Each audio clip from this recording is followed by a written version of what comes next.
छतुआ खाई 5 वर्षर झीर मृत्यु परिवार अन्य 3 गुरुतर अच्छा रामगिरी गाँवर शिवशंकर बड़मुंडी परिवार अंगनवाड़ी केन्द्र में छतुआ खाई तेबे पर समस्त असुस्थ हो पड़ा पर समस्त को भर्ती कर शिवशंकर झीर मृत्यु होता डाक्तर घोषणा करते गुरुतर को पार्लाखिमुंडी मुख्य चिकित्सालय को स्थानांतर गुरुतर मध्य शिवशंकर बापा अर्जुन बड़मुंडी अन्य जने शिशु गुरुतर थिबा बेले 13 वर्ष बयसर झील सुमित्रा असुस्थ थिबा जनापड़ी बड़ सूचना छतुआ खाई 5 वर्षर झीर मृत्यु अन्य 3 जन गुरुतर अच्छा रामगिरी गाँव शिवशंकर बड़मुंडी परिवार अंगनवाड़ी केन्द्र में जो छतुआ दि जाइथिला से छतुआ खाइथिले पर समस्ते असुस्थ हो पड़ते जनकर मृत्यु होईछि अन्य 3 परिवार गुरुतर अच्छा एक्सक्लूसिव विजुअल आपण माने देखि पारुछन्ते।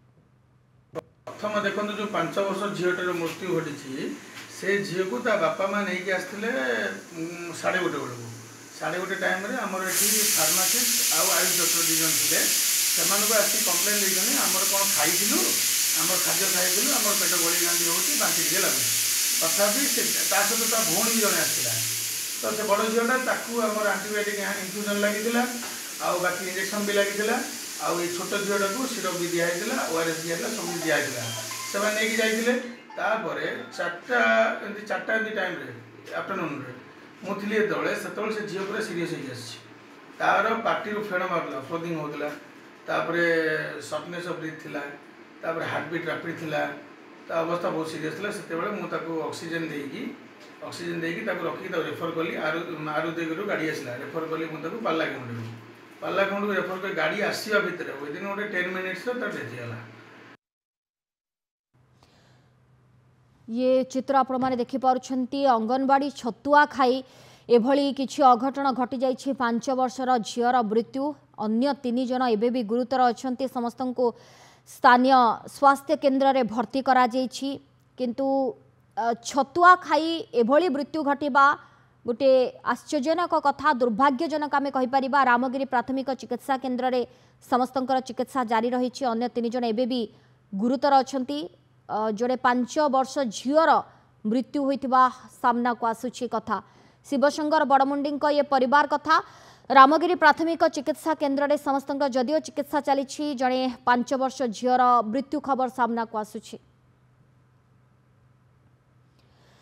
छतुआ खाइबा परे जनकर मृत्यु 3 गुरुतर सरोज बीरा आम सहित फोन लाइन रे जोड़ी सरोज एक अभावनीय घटना घटी जाइछि अंगनवाड़ी केन्द्र छतुआ खाई एभली किछि घटना घटी पूरा कौन कथा आम टे जानवा चाहबू। देखु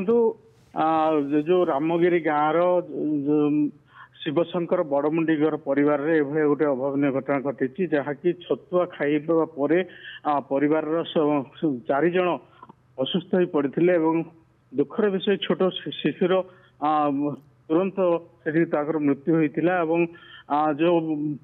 आउ जन छोट शिशु गुरुतर सरोज केवल से छतुआ खाई एभली किछि हेछि ना अलगा किछि कारण बा किछि फूड पॉइजन। हां देखो आम परिवार लोकर सहित आलोचना करूँ षष्ठ भाव परिवार लोक कहते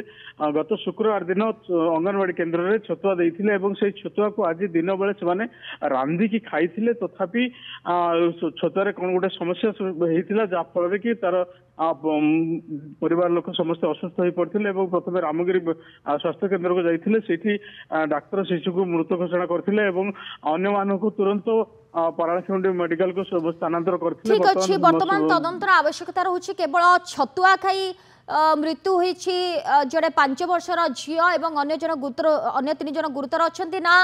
अलगा किछि कारण बा अन्य किछि खाद्य खाई सेवारंकर एभली अवस्था होईछि ताहा तदंत सापेक्ष। धन्यवाद सरोज आपनक समस्त सूचना पाई।